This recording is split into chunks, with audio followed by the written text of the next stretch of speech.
Alhamdulillah wa syukrulillah wa la hawla wa la quwata illa billah. Assalatu wassalamu ala rasulillah wa ala alihi wa sahbihi wa mawalah. Bapak Ibu yang dirahmati Allah, alhamdulillah, puji syukur kita aturkan kehadirat Allah Subhanahu wa taala atas semua limpahan nikmat yang kita terima, khususnya nikmat iman dan Islam yang masih ada di dalam hati dan dada kita, yang harus selalu kita jaga, kita istiqomai sampai Allah memanggil kita di atas husnul khotimah. Bapak Ibu yang dirahmati oleh Allah Subhanahu wa taala, kita lanjutkan materi kita tentang orang-orang yang mustajab doa. Saya mengulang sedikit, yaitu orang yang sedang dalam kesulitan, orang yang terkena musibah, kemudian orang yang banyak berzikir, kemudian orang yang terdolimi. Nah, ini jenengan pun nekseni piyambak bakul es teh niku. Kemudian orang yang tidur dalam keadaan suci dan membaca zikir. Kemudian orang yang berdoa untuk saudaranya muslim yang lain tanpa diketahui. Nah, sekarang kita masih melanjutkan tentang ini, yaitu doa orang tua yang masih hidup untuk anaknya. Jadi di sini catatannya adalah orang tuanya masih hidup. Jadi jangan sampai kebalik, mungkin tiang sepuh pun sedo dan kuburan di jaluki donga. Karena ada sebagian anak yang waktu orang tuanya hidup itu disia-siakan, begitu dia orang tuanya nggak ada, dia pengen dilihat oleh anak-anaknya menjadi orang tua yang baik, maka dia rajin sekali ke kuburan orang tuanya, bahkan untuk meminta restu atas apa yang mau dikerjakannya. Lah niku nggak boleh nggih ngoten niku. Nabi SAW bersabda dari Abu Hurairah, salasu ta'awatin mustajabatun la syakka fihinna. Ada 3 doa yang mustajab. Jadi beliau mengatakan mustajab, kemudian ditambahi lagi la syakka fihinna. Wis genah yakin, ora enek keraguan nek kuwi mesti mustajab. Jadi mustajab terus ditambahi la syakka fihinna. Bener-bener yakin, enggak mungkin ora gitu. Yang pertama dakwatul walid, yaitu doa orang tua. Nah, doa orang tua ini belum disebut yang baik atau yang buruk. Artinya pokoknya anggar statusnya orang tua mendoakan, nah, maka itu baik. Matur nuwun, jazakallahu khair. Kemudian yang kedua, wada'watul musafir, dan doanya orang yang safar. Artinya ketika panjenengan beperjalanan, bepergian menggunakan kendaraan apapun, pokoknya anggar kesah gitu, jenengan ten mergi niku ora usah sangumik ngenten iki gitu. Gua apa Mas Tris? Engko kan meh karaokean ning bis, ora usah gitu. Jadi mangsangu buku-buku donga niku. Mang waca ket awal tekan akhir, nanti tekan gone mulih diulangi melih. Sehingga itu lebih baik dan lebih bermanfaat. Karena doa orang yang safar itu mustajab. Kemudian yang ketiga, ini yang tadi sudah saya singgung, yaitu wada'watul madlum, yaitu doanya orang yang terdolimi. Nah, hadis ini niku nyuwun dipejahi lampune. Wah, ketengan. Hadis ini yang belum kita bahas adalah dakwatul walid, doanya orang tua. Jadi panjenengan yang hari ini sebagai orang tua, apakah benar-benar ya sudah tua? Sudah tua berarti kan enten putune, dongake kabeh anak putune. Atau panjenengan yang belum punya putu, punya anak kecil, ya itu doakan.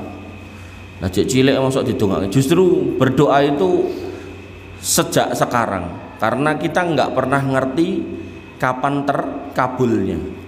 Sebagaimana Musa alaihissalam ketika meminta untuk dimenangkan dari Fir'aun, Allah mengatakan qad ujibat da'watuka ya Musa, dongamu kabul Musa.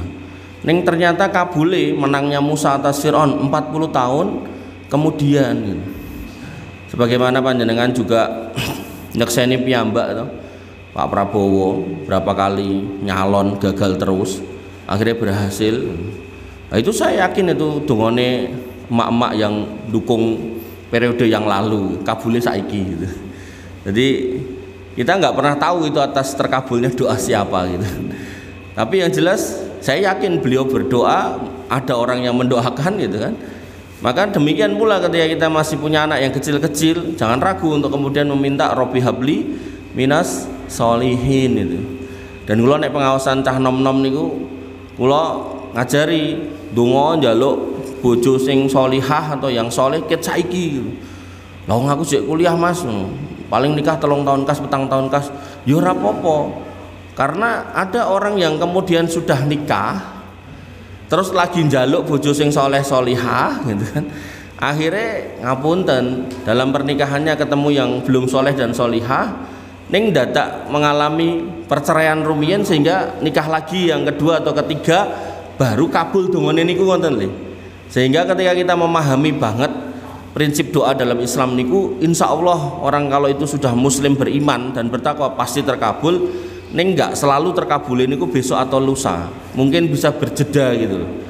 Termasuk bisa juga ketika kita mendoakan pasangan kita yang mungkin belum sholat atau belum soleh atau belum solihah, itu belum, bukan berarti nek kita minta yang soleh atau solihah terus diganti yang baru, ngoten mboten. Bisa jadi ya Allah solehkan atau solihahkan pasangan kita ini. Maka seorang yang paham betul bahwasanya doa dalam Islam itu gak boleh tergesa-gesa, ada proses tentunya, ada keistiqomahan, ada apa namanya keteguhan dalam meminta, boten gonta-ganti ling minta, tapi benar-benar yakin yang diminta itu, maka di atas keyakinan itu Allah akan mengabulkan. Bapak Ibu yang dirahmati oleh Allah Subhanahu wa taala, ternyata dalam riwayat yang lain Nabi mengatakan dengan kalimat yang lebih spesifik, yaitu salasu da'awatin la turaddu. Ada 3 doa yang tidak akan ditolak.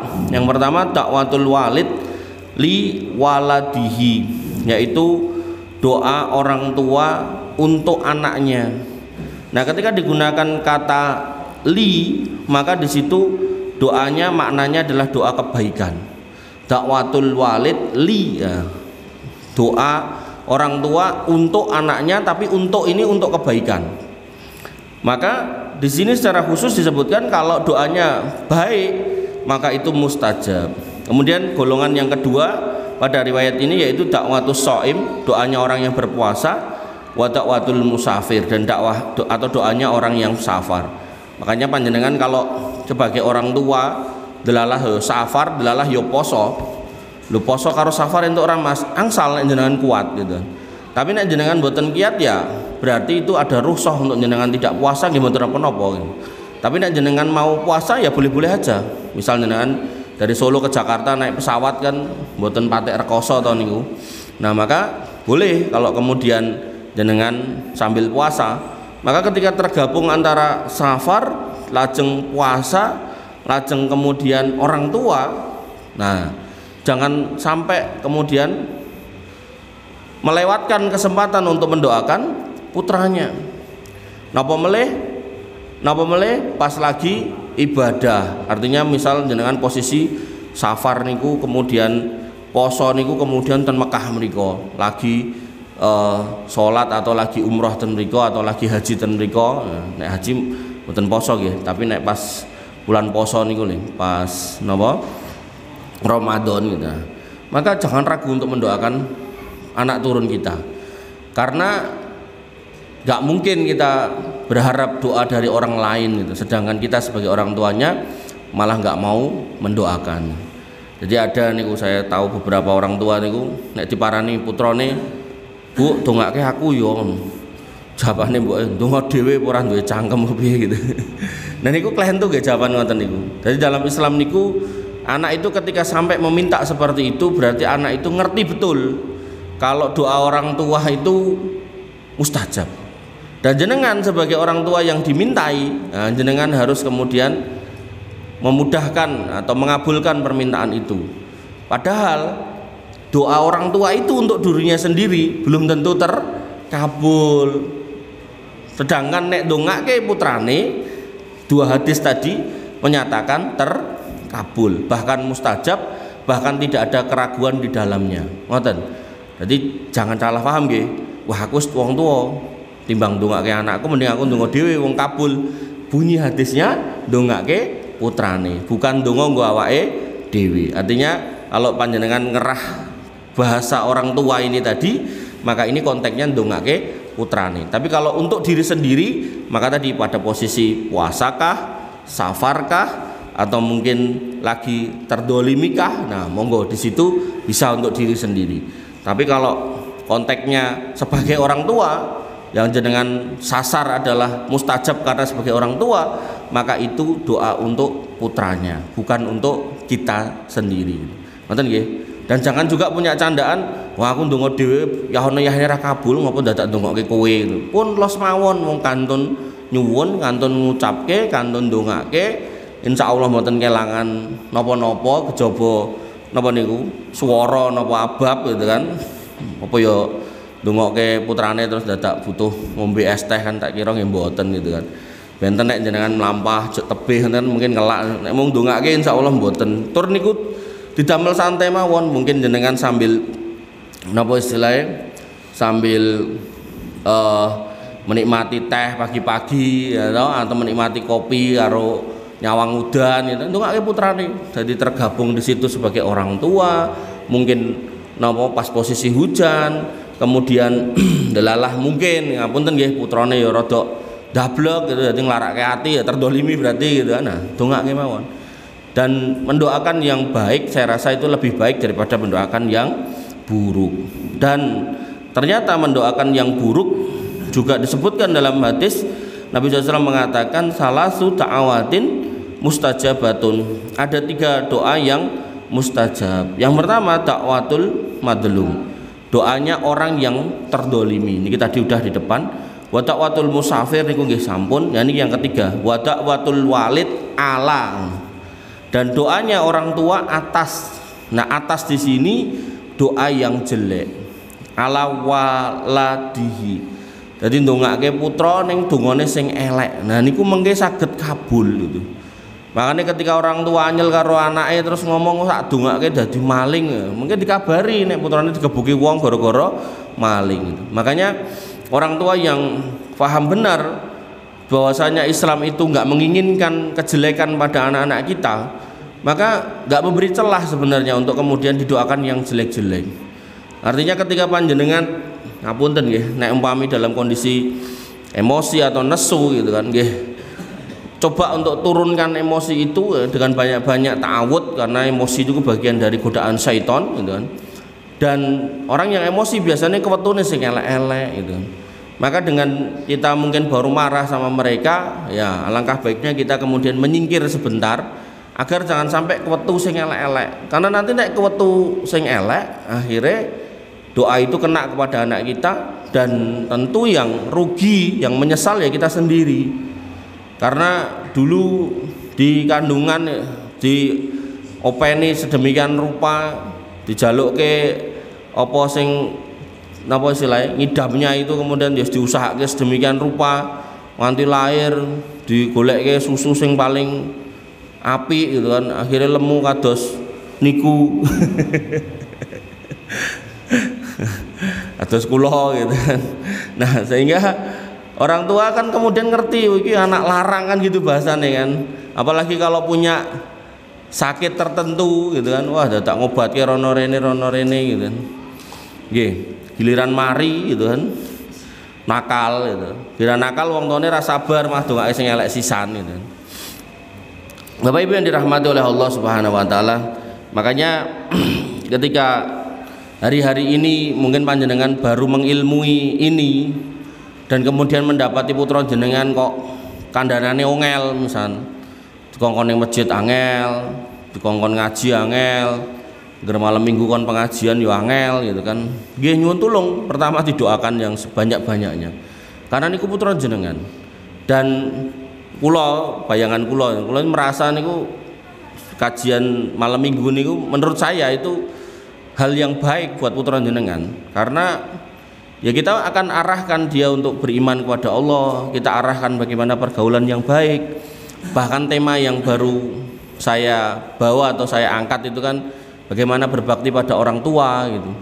Dan panjenengan mirsani piyambak kan, berapa banyak orang yang nggak paham pentingnya bakti sama orang tua sampai boe dikepruk nganggo tabung 3 kilo, sampai dielekke ojo dolan kewengen ten Sumatera Utara niku mboke ditusuk ngangge pisau lan sak piturute sak embuh niku kasus yang aneh-aneh itu karena nggak pahamnya anak kepada kebaktian atau pentingnya bakti kepada orang tua.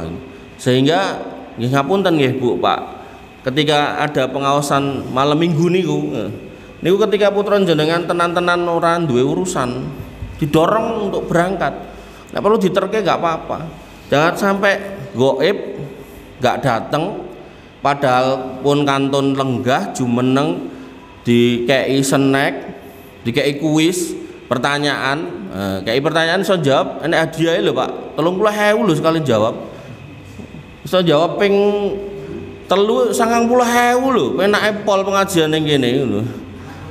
Anak sampean gitu paling ora 50.000 ngantongi tenan lho, lingguh ngrungokke entuk panganan, sosok dicelukke bakul bakso, pengajiane meminta supaya berbakti ten panjenengan. Tenan Pak, ampun jangan sampai jenengan nungke ngapunten nggih, nyesel anak era dipaksa mriki. Enggak apa-apa maksa anak untuk kebaikan itu enggak apa-apa. Enggak dipaksa, enggak didorong untuk kesini, akhirnya enggak ngerti bakti pada orang tua. Jaluk motor ra dikei wong tua didugang gitu, naudzubillah nggih. Maka penting niku, penting saestu. Penting. Jadi bagaimana kemudian anak ini harus dikenalkan kepada Tuhannya, Robnya, kemudian dikenalkan kepada perintah untuk bakti kepada orang tuanya, kemudian dikenalkan juga untuk kemudian mengenal Rasulnya dan tentu agamanya. Dan kula secara pribadi melihat apa yang sudah dicanangkan atau yang sudah direncanakan itu bagus. Mung sak bagus-bagusnya rencana nek mboten jenengan dukung nggih muspro gitu. Saestu nganti nate digawake snack rong kresek ya ini ra enek gitu. Masa kreseknya kon nggo mulih kula gitu. Makanya kula ora kuru-kuru agar mulih kok kene gawane snack sak kresek. Nah, tenan Pak. Jadi ya Allah, nganti kula nganti nggih, dadi nek jenengan sing nggadahi putu-putu pun kinten-kinten SMA didorong mawon. Jadi temanya hampir mirip dengan yang kita bahas, mung cara menyampaikannya beda. Nek niki konteknya orang tuanya, nek malam Ahad niku konteksnya anaknya gitu loh. Gitu. Sehingga ya saya butuh dukungan panjenengan. Nah, dalam konteks materi kita malam ini dukungannya adalah doa. Tapi donga sak kenceng-kencenge kalau enggak jenengan ikhtiari nggih boten sae. Sematan ugi ketika kemudian Musa sudah berdoa dan Allah sudah mengatakan kowe tak kabulke dongamu. Apa kemudian Musa diem aja? Nggih mboten, ya tetap mendakwai Firaun. Bahkan kemudian ditantang untuk adu ilmu dan seterusnya sampai puncaknya Musa pun akhirnya membawa orang-orang Bani Israel lari ke pinggir laut untuk kemudian melarikan diri dari Firaun karena sudah nggak bisa diapa-apa ke Firaun itu sudah pol sebagai menungso itu sudah luar biasa dolimnya gitu. Dan di situ pun Musa juga masih berdoa dan Allah perintahkan ngetukkan tongkat ke pinggir laut itu dalam rangka untuk menunjukkan kepada manusia bahwasanya kowe iki aja mung ndonga tok, butuh ikhtiar. Raketan mung nutukke tongkat tuk, laute terbelah, Allah akan berikan pertolongan gitu. Ini menunjukkan sekuat-kuatnya kita berdoa itu baik, sekencang-kencangnya kita berdoa itu baik. Tapi tetap harus ada ikhtiar itu. Raketan ikhtiare mung le jolali lho iki malam minggu, nduk jolali malam minggu mangkat pengajian. Oh aku enek tugas kelompok Pak ngono. Iki malam minggu, sesuk iki dina minggu. Kelompok apa sing arep mbok parani? Tugas apa sing arep mbok garap? Jadi sebagai orang tua nggih harus cerdas. Ampun kemudian manut kalih putrane ning akhire nggih jane ngomong apa terus dadine apa. Tah sakniki niku pinter ning nonton niku belak-belok meleyat-meleyot ngoten niku. Nah, maka orang tua harus cerdas ngoten nggih. Jadi kalau emang mungkin delok tok kerja kelompok sesuk iso.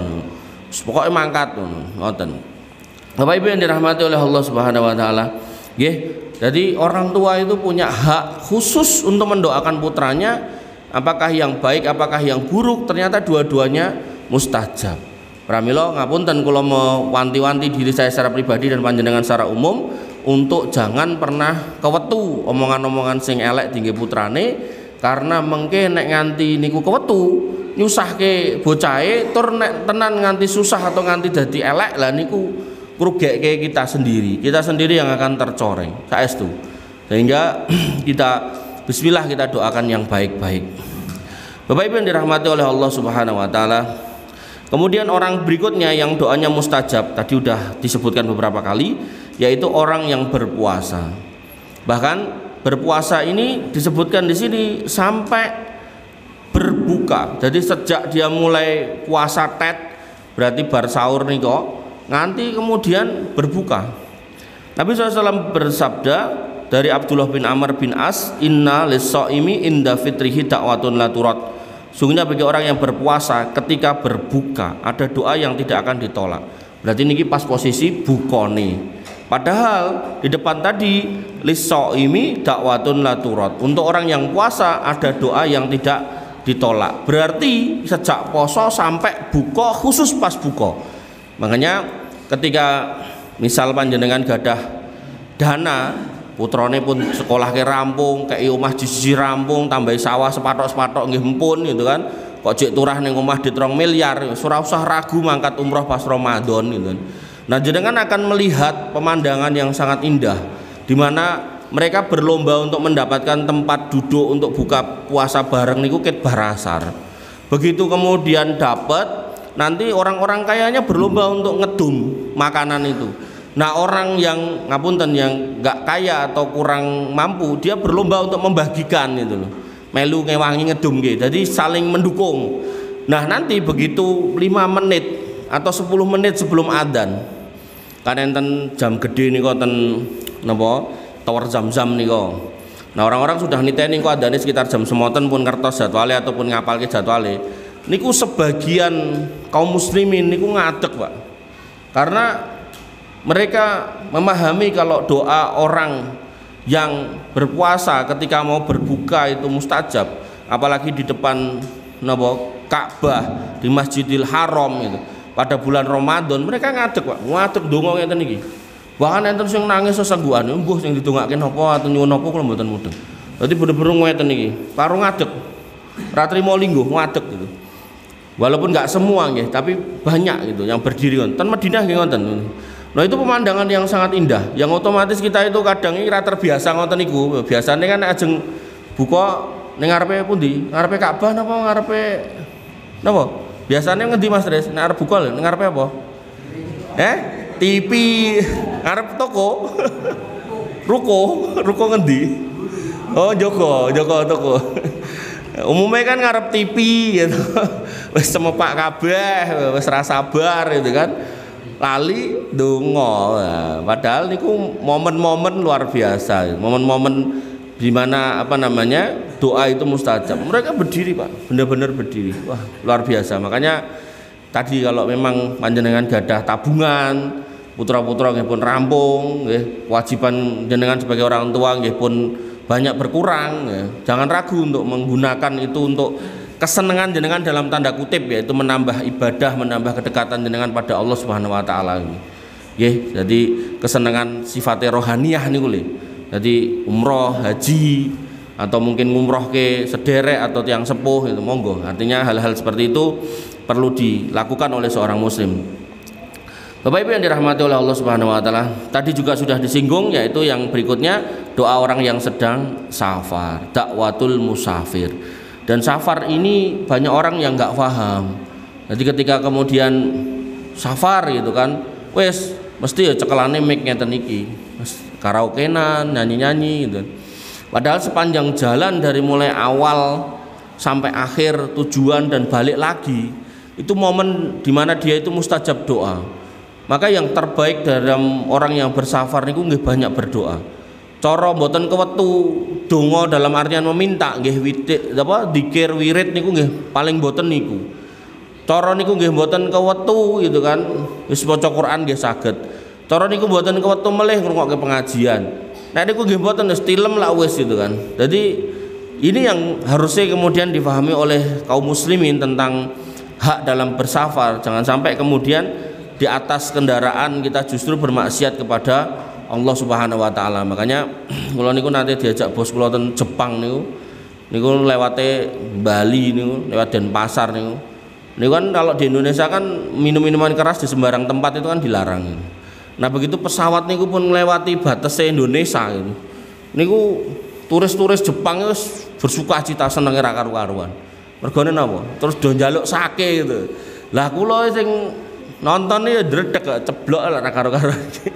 Wis kula istighfar wae sing akeh itu karena emang ya tujuane ning Jepang otomatis samare ya wong Jepang ini. Nah, kula sing ngelus dodo meneh sing ngedumke. Sing ngedumke niku pramugara nek pesawat gede niku kan pramugarine niku atau pramugarane niku kan mboten kudu sing nom, sosok sing tuwek-tuwek senior-senior. Sing ngedumke niku mas-mas, bapak-bapak pun sepuh. Ya maksudnya wis berumur 40 tahunan lah gitu. Jadi bukan sing muda-muda 20-an tahun. 40 tahunan batuke ireng itu ngedumke sake coba ning dhuwur pesawat gitu kan. Maka kerjaan juga prinsipnya jadi pramugara nggih boleh gitu. Tapi nek di dalam unsur kerjaan itu ngedumke barang haram nggih dadi haram kerjaan niku nggih. Dadi security nggih hangsal, tapi nek security ning njaga diskotik lah niku mboten hangsal. Dadi sopir nggih hangsal, tapi nek sopire nyopiri bir mboten angsal, ngirim cium konang ten Jakarta nggih mboten entuk gitu kan. Lah ora ngerti kok Mas nek kuwi cium ngendang wong kuwi diadai botol aqua dilebokke kerdus kok ngono. Lah jenengan mendete ten pundi? Kula jikoke ten dalan ciu. Nek dalan ciu mosok terus ning kono gawe aqua kan ya ora mungkin itu. Ya kabeh niku saged dinalar gampang kok. Nek jenengan penasaran buka siji wae diambu, nek ambune dudu banyu putih ngeten iki ambune rada nyegrok-nyegrok niku genah ciu gitu. Nah, hal-hal seperti ini harus kita pahami nggih bahwasanya kerjaan itu bukan apa namanya bukan nggak ada halal haram, ada. Dan halal haram itu nggak cuma soal zatnya, iki dudu ciu kok ngono. Kemudian kita mengatakan halal betul gitu kan. Iki yo ciu, nek aku ora ngombe. Kemudian kita meyakini kerjaan kita halal, nggih salah. Nanti kalau kemudian ini minuman keras yang kemudian kita ikut mendistribusikan, ikut menjual nggih mboten angsal nggih. Dadi ampun kados tonggo jenengan cengetan mriko niku nek meyakini haram niku haram untuk kelompoknya, nek wong liya ora apa-apa gitu. Termasuk ngedol nggo wong liya entuk, nek ngedol nggo kelompoke ra entuk gitu. Nah, itu kayak orang Yahudi. Orang Yahudi niku tahu hukum riba. Mereka mengharamkan riba sesamanya enggak boleh, tapi nek kepada non Yahudi boleh gitu. Nah, inilah orang-orang pokil dalam berkeyakinan itu. Bapak Ibu yang dirahmati oleh Allah Subhanahu wa taala. Kemudian doa orang yang haji dan umroh. Ibnu Umar radhiyallahu anhu berkata, Nabi SAW bersabda, al-ghazi fi sabilillah wal haju wal mu'tamiru wafdullah da'ahum fa'ajabuhu fa'al wa sa'aluhu fa'atahum. Orang-orang yang berperang di jalan Allah, orang yang haji, orang yang umrah, di sini dikatakan wafdullah adalah tamu Allah. Nek tamu niku biasane nek jenengan mertamu terus ning nggon ruang tamu niku jenengan sanjang, Mas aku njaluk teh atau njaluk kopi. Umume nggih, umume tuan rumah niku berusaha untuk menyediakan. Umume. Artinya apalagi orang tuan rumahnya ini orang Islam yang ngerti syariat niku, dia akan ngerti nek memuliakan tamu itu bagian dari perintah agama. Umume ngoten gitu. Pokoke anggere njaluke mboten sing aneh-aneh ngono, njaluke sing wajar lah. Misal njaluk teh, kopi atau kemudian njaluk mangan itu insyaallah diparingi mesti ini kan. Nah, maka dalam konteks ini juga sama. Orang yang berjihad di jalan Allah, dan jihad di sini nggak cuma perang nggih, termasuk di dalamnya seorang kepala keluarga yang mencari nafkah gitu kan. Kemudian orang yang naik haji dan orang yang umroh, mereka adalah tamu Allah. Nah, apa keistimewaan tamu Allah? Da'ahum fa'ajabuhu. Mereka diseru untuk mendatangi jihad. Wong lanang nek cara konteke ten medan perang ya dikon mangkat jihad ya mangkat. Nek konteke napa mboten perang tapi konteke disuruh untuk nyari nafkah nggih mangkat gitu kan. Kemudian disuruh untuk haji nggih mangkat, suruh nggih umrah nggih mangkat itu. Fa ajabuhu, dan mereka menjawab seruan Allah itu. Kemudian wasa'aluhu, dan ketika mereka ada di medan jihad, ada di tempat haji dan umrah, mereka meminta, berdoa, maka fa'atohum, maka Allah akan mengabulkan doa mereka. Hadis riwayat Ibnu Hibban dan disahihkan oleh Syekh Albani. Ini menunjukkan Bapak Ibu yang dirahmati oleh Allah Subhanahu wa taala, ketika panjenengan dalam posisi sedang melakukan amal-amal besar, khususnya yang berbiaya seperti haji dan umrah, jangan sia-siakan kesempatan ten mriko. Sampai enten piyai niku ngerti nek haji niku 40 dina. Karena ning Karanganyar sing cerita bapak kula niku biasane duwe kafe, gaene karaoke gitu. Mangkat mriko yo sangu wonten niku. Dadi ning kono yo karaoke nang ning hotel. Astagfirullah. Bapak kula nganti gedek-gedek. Kowe iki ning kene oh yo ra mari mbok yo leren sik sediluk ya 40 dina iki lho leren itu. Bener-bener enggak bisa. Makanya dalam konteks kayak safar, kayak haji, umroh tadi, jenengan yang punya ngapunten kebiasaan-kebiasaan yang seperti itu mbok yo dikurangi itu. Syukur-syukur leren sithik itu. Karena jenengan itu ada di tempat-tempat mulia. Sampai tadi sore saya sebelum kesini nih mboten klientu niku kula ningali enten video niku. Kiswah niku lho. Nganti dedel duel dicuwili dienggo jimat itu. Astagfirullah itu. Jadi di tempat yang mulia di tanah suci, sebagian kaum muslimin itu justru berbuat aniaya. Enten sing niku wau nyanyi-nyanyi, sangu segala macam alat-alat karaoke, enten sing kemudian napa istilahnya nyuweki kiswah gitu, enten sing kemudian pergeti Masjidil Haram dan seterusnya, sampai enten seorang imam ten mriku niku sampai ngomong ngeten, aku ngimami Masjid Haram, sakjeke urip berusaha ora krungu suara lagu-lagu, suara musik-musik, dan omahku tak resiki ora aja nganti krungu suara-suara kuwi.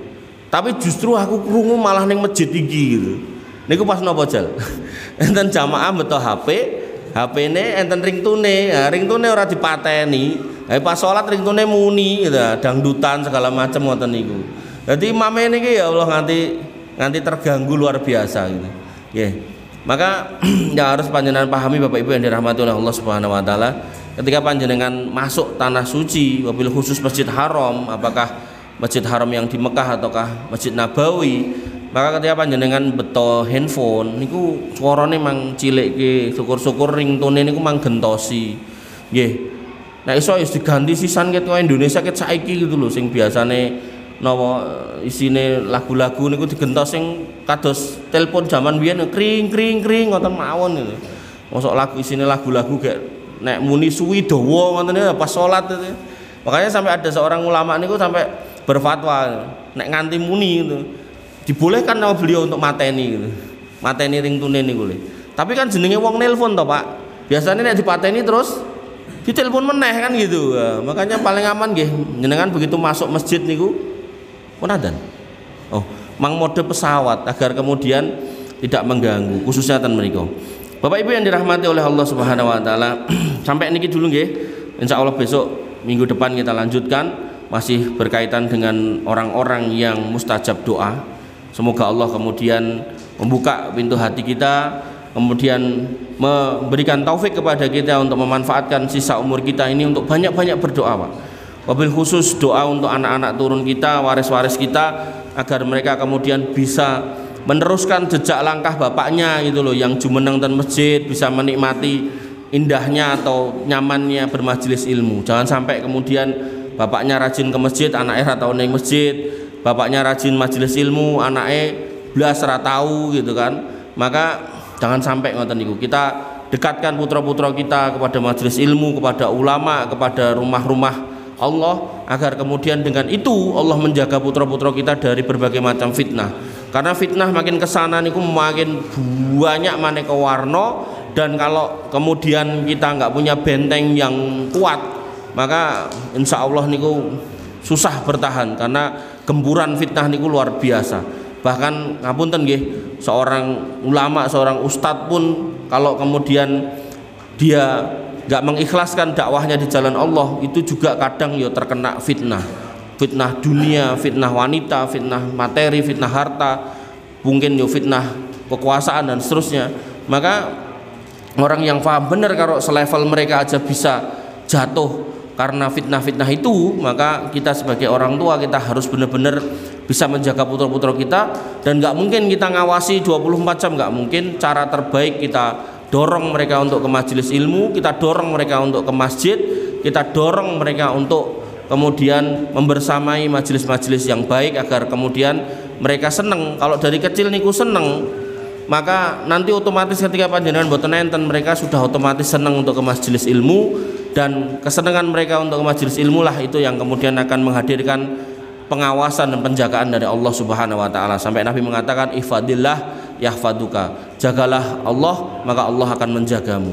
Bapak Ibu yang dirahmati oleh Allah Subhanahu wa taala, mbok pilih sikap semanten ingkang saged kula aturaken, kirang langkungipun nyuwun pangapunten. Akhir kalam, subhanakallahumma bihamdika asyhadu an la ilaha illa anta astaghfiruka wa atubu ilaik. Assalamualaikum warahmatullahi wabarakatuh.